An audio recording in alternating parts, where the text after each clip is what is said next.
First of all, I would like to thank the organizer for the invitation. It's really nice to be again in this, probably the most beautiful city in the world, from my point of view.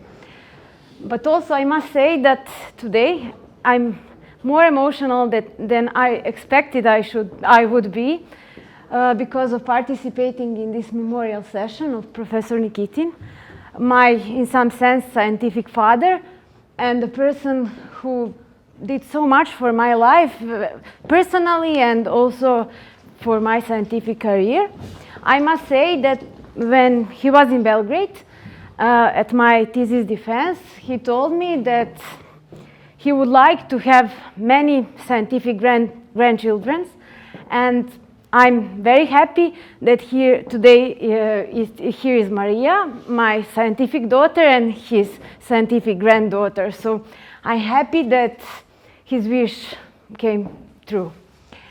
Today I shall present the joint work with Maria. This work is on a characterization-based approach for the construction of goodness of fit tests. And this work, I must say, took the significant part of her PhD thesis defended so far. So if you have any questions later, you may ask me, or you may even ask Maria also. I plan to organize this talk in the following manner. I had in mind that the most of you are probabilists and not so related with statistician matters. So basically, I planned to make a brief review on goodness of fit theory, on characterization-based approach, then to formally introduce the randomly censored data and give briefly a motivation for that setup. And then for the last part of my talk, I plan to present some recent, more practical results on the data imputation procedure, which might serve as a very efficient alternative to the model adaptation, which is the central part of today's talk. And of course, I will finish with some potential directions for the future research. Probably the most famous goodness of fit tests are those that are based on famous Kolmogorov theorem that assured uniform convergence of the empirical distribution function to the theoretical one. But recently, the characterization-based approach for the construction of goodness of fit tests become very popular because it turns up that those tests are quite powerful, as you will see during my talk and Maria's talk as well. Although the idea comes from this area, from Russian mathematician Yuri Vladimirovich Linik from 1950s, his idea has to wait for a while. I suppose that it has to wait for a proper mathematical tools to be fully developed to back up his idea. There are plenty of types of characterization, but his idea actually was to consider so-called equidistribution type characterization, given here, presented in this manner, for the construction of goodness of fit test. So basically, those characterizations can be expressed in the following manner.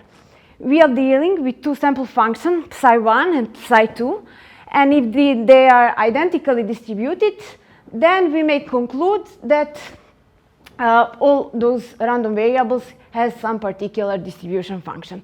And here are some examples that will be later utilized for the construction of goodness of fit tests. For example, the Puri-Rubin characterization tells us that if we consider two absolutely continuous positive random variables, if their absolute difference is equally distributed and as the initial random variable x, then we know that x and y has the exponential distribution with arbitrary scale parameter. And there are many more such characterizations, not just for the exponential distribution, but also for some other distribution, like, for example, the characterization recently proved by Professor Aksanulov and Professor Nevzorov, the characterization of Levy distribution, or even the famous Polya characterization of the normal law. So why those characterizations are so popular for the construction? The reason for that lies in the fact that usually those tests are free of some distributional parameters, which makes them suitable for the construction of, for the testing composite hypothesis. But also the reason is because the equidistribution of two sample functions can be expressed in many different ways. For example, we can express it in terms of the distribution function of each sample function psi1 and psi2, sorry. And then what is the idea? To estimate each distribution function with proper estimator and then to construct tests based on that idea.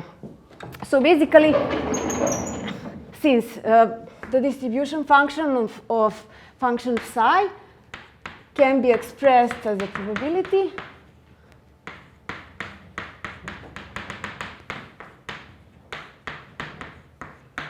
then one of possible estimators for such functions is so-called U statistics that can be expressed in the following way. So basically we are summing over all combinations, assuming that this function is symmetric with respect to its argument, but otherwise it can be symmetrized as well. So this is one popular estimator, and very often its V empirical counterpart is used when we are not summing over all combinations, but over all variation with replacements. And this idea. What is after sum? After sum, we have the sum over all combinations. Indicator function. Equal to 1 when this event is satisfied. Okay. It looks like model. Yes.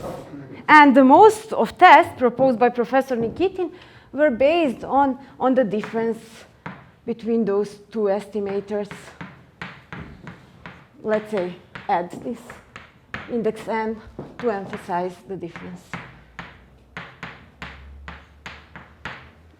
Many such statistics, and there are some references mentioned on these slides. So there are other approaches which may assume that the equality in distribution can be expressed in terms of the equality for many different integral transforms. And during the talk, I will show you how we use the Laplace transforms to construct such tests. So basically, most of tests has been proposed for the exponential distribution, characterization-based tests, because probably there are the largest number of such characterization for this distribution, but not just for that reason. The other reason lies in the fact that this distribution is quite often used in survival analysis as the simplest one. But also it is important to emphasize that in survival analysis, usually we are not dealing with the complete data case. In particular, if we consider the time after some surgery or some certain disease, what may happen in the follow-up study is that an individual left the study before the study ends, or even that the person is still alive when the study is finished. In those cases, we are not in position to register the exact date of a person's death. It might be expressed in that way. So formally speaking, what we are interested in is the distribution of some hidden sample, x, y prime, x2 prime, xn prime. This is a sample of random variables from a non-negative continuous distribution function f. And there is a censoring mechanism which can be expressed in terms of the censoring sample, C1, Cn, C2, Cn. And what we actually assume is that what we register is the minimum of those two variables, but we also have an information whether we have registered the true observation or the censored value. So formally speaking, mathematically speaking, this is the starting point for the construction of goodness of fit tests. And what we assumed additionally, which can be generalized later, and it is one of natural directions for the future research, is that what we assume is that those random variables x, y prime and c1 are mutually independent. So we assume the independent censoring model. Although this setup looks quite easy, and the first goodness of fit test proposed for the censor data dates from the middle of the previous century. There are not many goodness of fit tests we found in the literature. Basically, two approaches are most commonly known. One that is based on the fact that instead of that those statistics that are functional of distribution function, that those statistics can be modified just by replacing the empirical distribution function with so-called Kaplan-Meier non-parametric estimator of distribution function provided in this expression. So this is the Kaplan-Meier estimator, and all statistics might be obtained just by replacing previously used empirical distribution function with its estimator. And those approaches were used in just few, for the modification of just few previously proposed goodness of fit tests. As an alternative, we may use also so-called IPCW method, which I explain in detail on the next slide. To the best of our knowledge, there is just one exponentiality test proposed in the literature that use that approach. So what is the idea? Here I will introduce our test statistics for the non-censor data case, and then I will show you how we modify those statistics. So basically, those two statistics that you can see on this slide are based on the difference between the estimator of Laplace transform of previously shown functions psi1 and psi2, which I already introduced. So for the construction of goodness of fit test, we have used Puri-Rubin characterization I explained already, and the Su characterization that can be explained in the following way. So if this equality holds for each m, then we may conclude that each observation comes from the exponential distribution. This is the original characterization, but under some additional conditions, it might be represented in the weaker manner that just for one particular m, this equality holds. And what we actually did, we actually constructed goodness of fit test when m is equal to 2 in order to assure that our statistics will be computationally the simplest as they could be. So our two test statistics relatively recently proposed are based on the difference between the empirical, V empirical or U empirical, here it's U empirical approach is used, of the Laplace transform of each of those two functions of random variables. And what you can notice here that those statistics are actually a functional of the U empirical process under integral sign. Here you can also notice the weight function, which is here to assure the convergence of those two integrals. Why we have chosen those statistics? So the reason for that lie in the fact that those statistics shown to be very efficient, you will see during the Maria talks, and very powerful. So basically we decided to try with the adaptation of powerful and efficient tests, not those that are not so powerful and or neither efficient.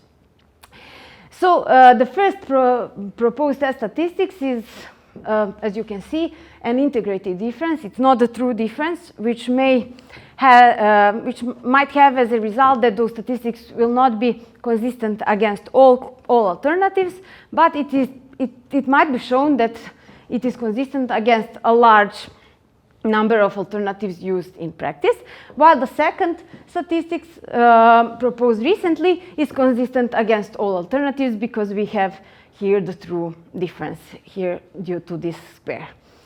On the other hand, this statistics is a bit computationally more complicated than the first one. But from the theoretical point of view, this statistics is better because we can prove that it is consistent against many alternatives.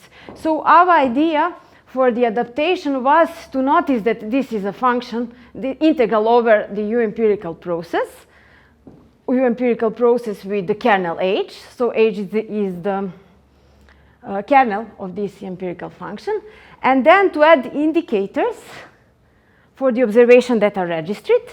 And then, in order to persuade that this estimator will be unbiased estimator of the parameter of interest, we divided those observations with the probability that the observation will be registered. So basically, this division with those probability makes this estimator unbiased, and this is why this approach is so-called inverse probability censoring weighting approach for the construction of goodness of fit tests. So this leads us to the following statistics, this adaptation. So instead of using the empirical process here, we just add indicators for the observation that are registered and those weights. However, you may notice that here the unknown censoring distribution function appear in the expression, and it's not useful in practice. Therefore, we might replace it with the estimator. And what we did is that we actually replaced it with the Kaplan-Meier estimator for the distribution function of the censoring variable. And this leads us to the final expression of our test statistics. So those are the expression of our two statistics. At this point, I must highlight that it turns out that if we want to use so-called U or V and Kaplan-Meier version of U statistics, it would lead us to the same statistics in case when the largest observation is not the censored. However, this approach showed to be much more convenient for the derivation of limiting results. Therefore, we decided to keep with this form of test statistics. And what we actually have shown is that under some conditions, which shown to be not so strong for some censoring models. So in particular, we check it for the famous Koziol green model. I will present it in one of the next slides. What we have shown that those conditions hold if the censoring rate is less than 50%, which is in some sense quite high. So under some conditions given here, we shown that appropriately normalized the empirical process under integral sign, so this one, converges in Frechet space of absolutely continuous functions to some Gaussian process, centered Gaussian process under null hypothesis, otherwise it is not centered, with covariance function expressed in this way. So what we have here is that it is a covariance of two functions presented on this slide, and this term in this projection actually is the term that arises because we replaced the distribution function of censoring random variable with its Kaplan-Meier estimator. What is important to emphasize that this covariance can be estimated consistently by replacing each unknown elements with its consistent estimator. And we actually all did it, but I didn't want to present it due to limitations of the time. So basically, this is a covariance function, and there is a consistent estimator, which is in some sense quite simple. And similarly, like we shown these results, we have also shown that the integrated test statistics has the normal distribution. This is always good in practice. With expectation 0 and with variance function given here. Here we can also replace all unknown elements with its consistent estimators. So basically this variance can be estimated consistently. We didn't find the convergence rate, but what we found out from some empirical results that for n equal to 200, usually this limiting distribution is reached. So this limiting distribution usually can be used for the sample size equal to 200, which is actually not so large sample size. In case of the quadratic Bayes test, the one that is always consistent, what we found out is that the limiting distribution is the weighted infinite sum of chi-square random variable, and those weights are the eigenvalues of the operator divided with the covariance kernel. And since you will see during Maria talks, there are some procedures how we can estimate those largest eigenvalues. So basically, this result can be used, but in practice, for the in order to obtain the empirical results, we used some resampling procedure I will explain on the next slide. So, as I already said, in order to perform our empirical study, we need to propose the appropriate bootstrap procedure. Why? Because those test statistics, as you can notice here, depend on the distribution function, the unknown distribution function, for fixed sample size. So basically, we were in position that it is necessary to propose appropriate bootstrap algorithm in order to explore the finite sample properties of our test statistics. And this is how this algorithm looks like. So basically, starting from our sample that is available, we need to calculate the bootstrap distribution under null hypothesis. How we actually did it is presented in steps A, B, C, D, E, and F. So we sample from the Kaplan-Meier estimator function of the distribution function of censoring random variable, and also generate independently a sample from the exponential distribution with fixed rate parameter if we are testing the simple hypothesis, and if we are testing the composite hypothesis, we generate here the exponential distribution with the rate parameter that is estimated using some method, maximum likelihood method in particular, based on the sensor sample.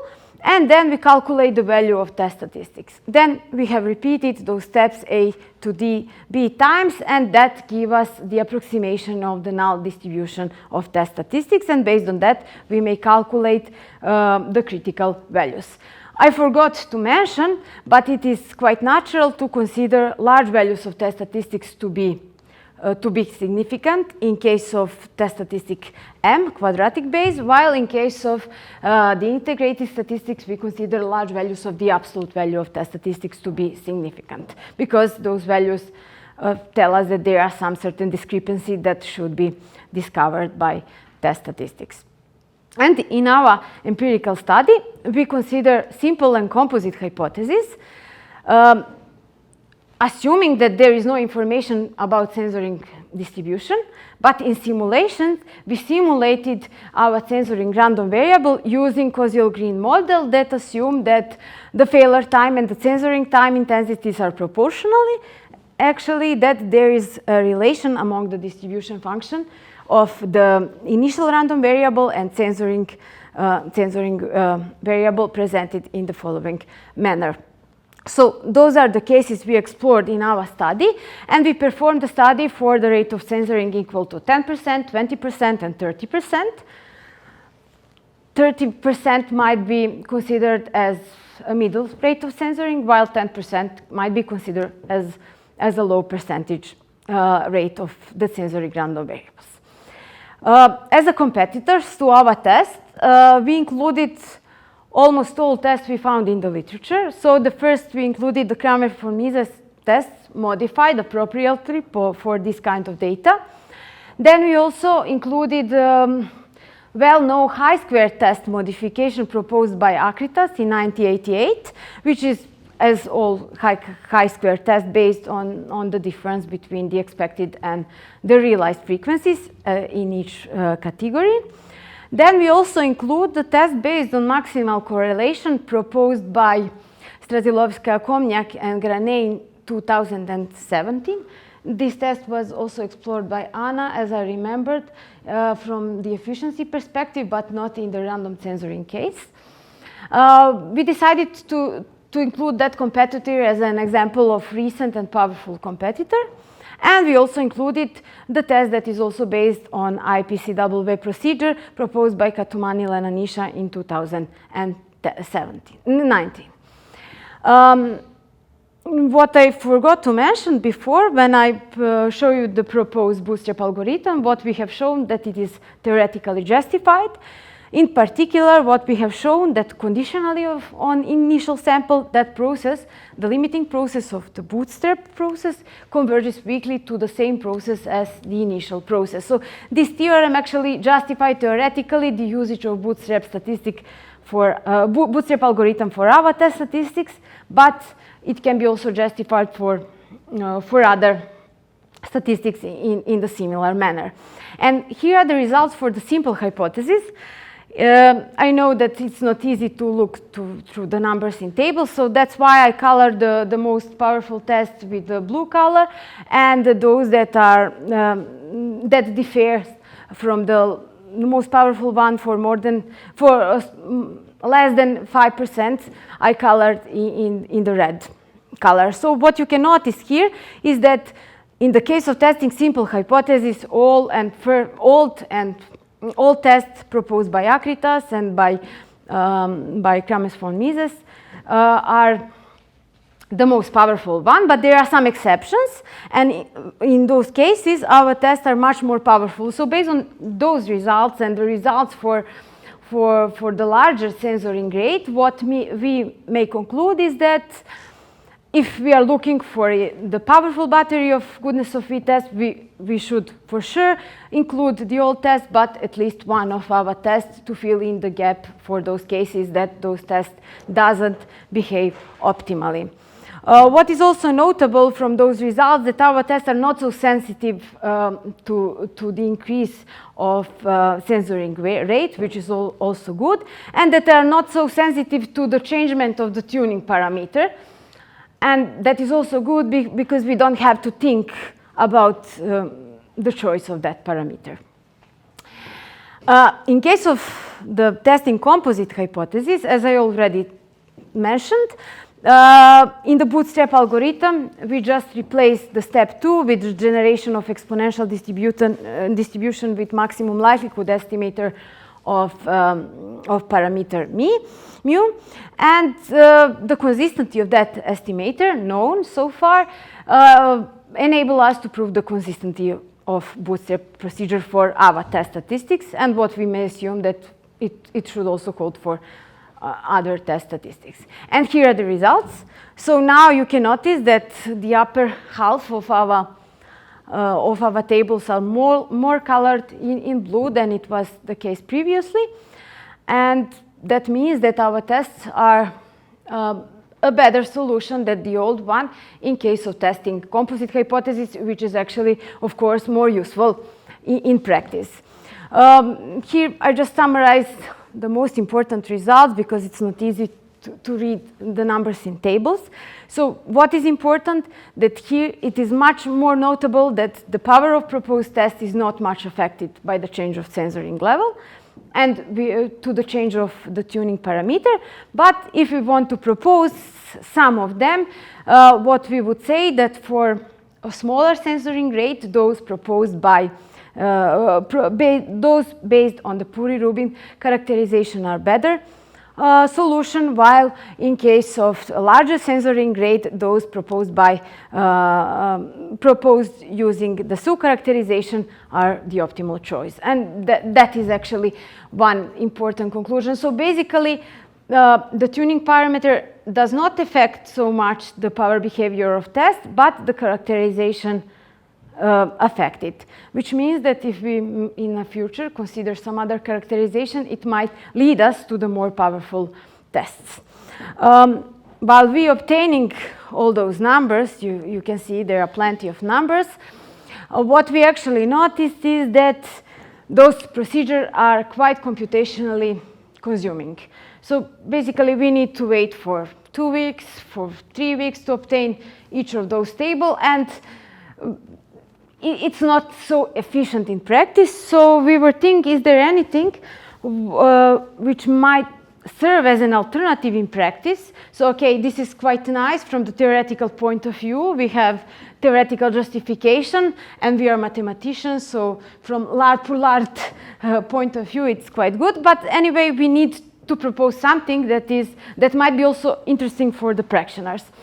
And then we search a bit through the literature, and what we have noticed that in social sciences, like psychological studies and related sciences, what they usually do is just to remove the sensor value from the sample. So they do some kind of amputation.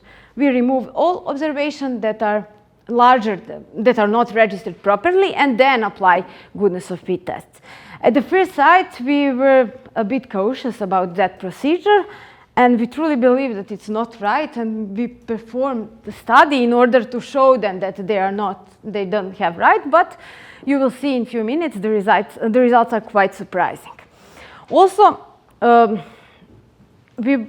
since it is known that when the data are missing at random, one of the most commonly used approaches is to just replace the missing observation with some artificially generated value. And there are plenty of procedures for the imputation.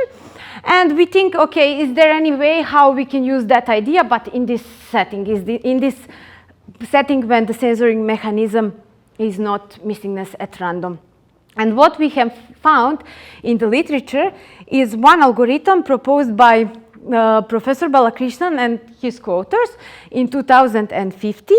So they proposed to artificially generate some observation to fulfill the sample and then to apply goodness of fit tests. That was actually their idea, and it is based actually on generating observation that has the distribution equal to the conditional distribution if the null hypothesis is assumed. So here are the basic steps. What we have noticed here, they proposed to generate a uniform random variable from this interval, and then to go back with the inverse transformation. This algorithm leads us to the generation of random variables that has the conditional distribution, condition that the value is greater than the censoring random variable, under null hypothesis. So, as expected, this procedure will lead us to the procedure that keep the test size, because they are imputing the observation that are quite close to the exponential distribution. And what we notice, what we actually have in mind, that this procedure might not work in practice under alternative, because we are contaminating our sample with artificially generating observations that are much more closer to the null hypothesis than they should be. So our idea was to replace this null hypothesized distribution function with the Kaplan-Meier estimator of the distribution function, and even we make step ahead, because as you notice from the expression and as it is known, this function, the Kaplan-Meier estimator of the distribution function, is a step function. So our idea was to construct the smooth estimator that is based on the Kaplan-Meier estimator, and then to repeat their algorithm. So using this approach, what we expected is that we are not anymore contaminating our sample, and that the imputed observation will be much closer to the true observation and not to the observation that are assumed under null hypothesis. Then there is a question how we can, is there any smooth estimator that use Kaplan-Meier estimator of distribution function? The smoothing version of that, and our first idea, without looking at the literature, was okay to consider just the registered observation and to consider the values of the Kaplan-Meier estimator in that points, and then to perform a monotone cubic spline based on those observations. And this procedure works. I must say it works. But as you will see, slide ahead. So here on this slide, what we have here is that the red color is the distribution function of exponential distribution function. And then the blue one is its parametric estimator based on the sensor data. And the green color is the cubic spline. So what we can notice here that there are many turning points, and that's why we decided to search through the literature if there are any better. And we came to the so-called Bezier curve proposed in 2003 by Kim and his co-authors, which is actually based on the idea from the numerical mathematics to find a curve, so-called Bezier curve, for which we need Bezier points. And what we taken for Bezier points are the same points that we use for the interpolation, with adding one artificially added point in order to provide that this estimator will have a good performance in tails, which is important because here we are generating usually large numbers, and then we need the good behavior, good estimator at the end of for larger values of generating observations.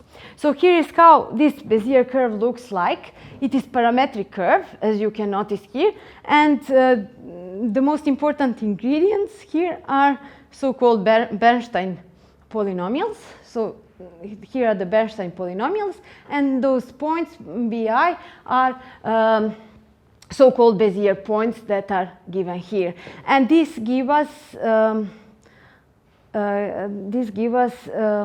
the black line. So the black line represents the Bezier Kaplan-Meier estimator, and what you can notice here that it is quite close to the true distribution function, even closer than the parametric estimator, which is in some sense good in case of exponential distribution. While in case, for example, the sample comes from the half normal distribution and we performed the Professor Balakrishnan approach, what we will obtain the approach that assumes the exponential rate model. So what we will obtain is the blue line. So it is notable here that this is not good approach. We don't have a good behavior in tails, and that's why we expected that their procedure significantly contaminate the sample. And we decided to empirically assess the quality of all those estimators. We considered 4 approaches. So the bootstrap approach presented the bootstrap approach that took the significant part of my today's talk, and 2 imputation procedure, their procedure, our procedure, and we also include the imputation procedure. We perform it for all previously considered censoring rate, and also for the simple and composite hypothesis, but due to time limitation, I will just present the results for low censoring rate and the largest considered 30% rate. Also, what is that? This is the calibration table. Why I presented it before the empirical power result is that what we noticed is that our procedure, imputation procedure, doesn't keep the error of the first kind bounded appropriately. So the test size is not calibrated as well. But what we actually proposed is to do the pre-calibration procedure, in which we will find the level significant, which should be applied in the testing procedure in order to produce some certain level of test size, actually. So, if we want to test with the level of significance equal to 5%, we should, for example, for the integral test, proposed by that is constructed using the SU characterization, we should conduct tests with the nominal level equal to 4%. And this is a table that represents the calibration for each test statistic. Of course, one may arise the question: is this table change with the changement of the rate parameter? And we actually didn't explore it. So basically, in practice, usually the case of testing composite hypothesis is performed, and we actually put the highest emphasis on that case, while this case, in this particular case, when we are testing the simple hypothesis, okay, it doesn't happen very often, so okay, you can produce the calibration when needed for those in those exceptional properties occasions. And here is the table for the censoring rate equal to 10%. Those numbers in the brackets are actually the powers that are obtained using our calibrated procedure. So for all other tests, we perform the estimation of empirical powers until the level of significance equal to 5%, while for others, for our proposed imputation procedure, we performed the estimation for the level of significance obtained in the calibration step. And what it can be noticed from these tables are that their approaches, of course, produce the well-calibrated procedure, which is not the case with our, but including the calibration step, our procedure is quite optimal. In almost all cases, our produced powers are greater than the competitors, or they are lower than the competing procedure proposed by Professor Balakrishna, but in those occasions, like for example in those cases, the behavior of their procedure is quite unstable. So the general conclusion from all simulation settings is that our procedure produces power much closer to the bootstrap power, the benchmark one, which is not the case with their procedure. Applying their procedure, we will obtain the well-calibrated test, but the behavior under alternative cannot be predicted at all. So because the influence with the imputation procedure on the sample is a black box in a sense when we are dealing with particular sample. Of course, in case of larger censoring rate, we have to decrease the level of significance in calibration step, but when that is taken into account again, in most cases we obtain that our procedure is produce more powerful results. What is also interesting to know that amputation procedure is not well calibrated in most cases for a large level of censoring, like it is 30%. So when we are testing the simple hypothesis, that is definitely not an option. However, in the case of testing composite hypothesis, we obtain at the first glance an awkward results, because it turns out that amputation procedure produce the well-calibrated produce well-calibrated tests. So it's from the first glance, it looks like that it works. But we were curious why it may happen, because it's not expected. And we found out that it is due to the censoring model used in simulation.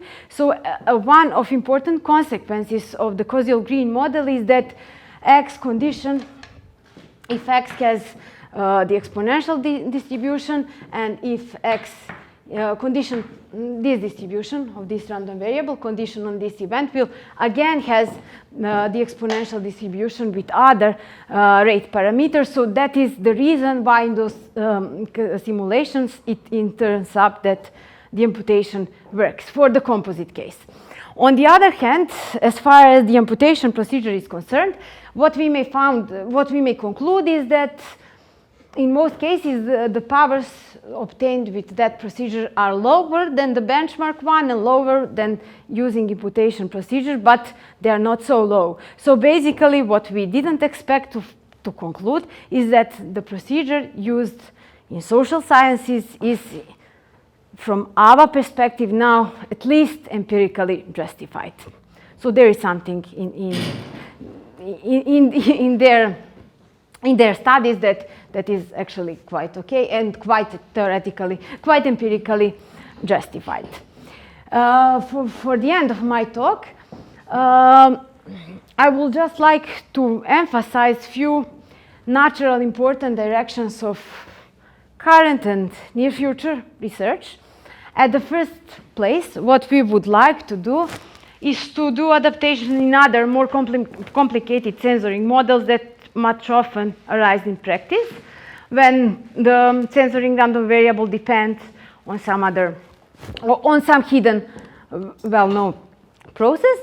That is, of course, the most important direction of the future research, and also one of important directions of future research is to adapt, to try to find the large deviation function, which will be introduced by Maria for the bootstrap process, because if we manage to do that, then we will be able to calculate the Bahadur efficiencies of the test proposed, the tests that are modified for the censor data and for the test in many other settings. So this is quite promising directions of future research.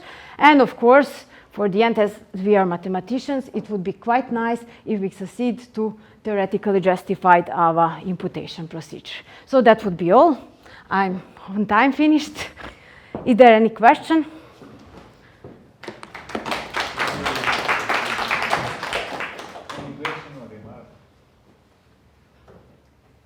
Usually the idea of censoring comes from practical applications, and with your test procedures, do you have any practical problems in mind? Actually, we found many real data and applied our test on real data, but I didn't present the results. So there is a real data application. Those usually applied when we are considering the censoring rate after survival time after some certain disease, usually after cancer therapy or something like that. So that is the most commonly used approach. But here I didn't show the real data results. Yeah. And also, while I was listening your talk, I noticed that you consider the complete data cases, but also I'm not so in high-dimensional statistics. But what I know that there is many survival data, so maybe for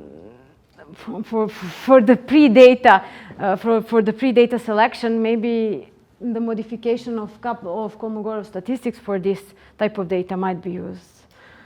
That is why I would like to ask you to send me the presentation and the accompanying approach, literature. Is there any?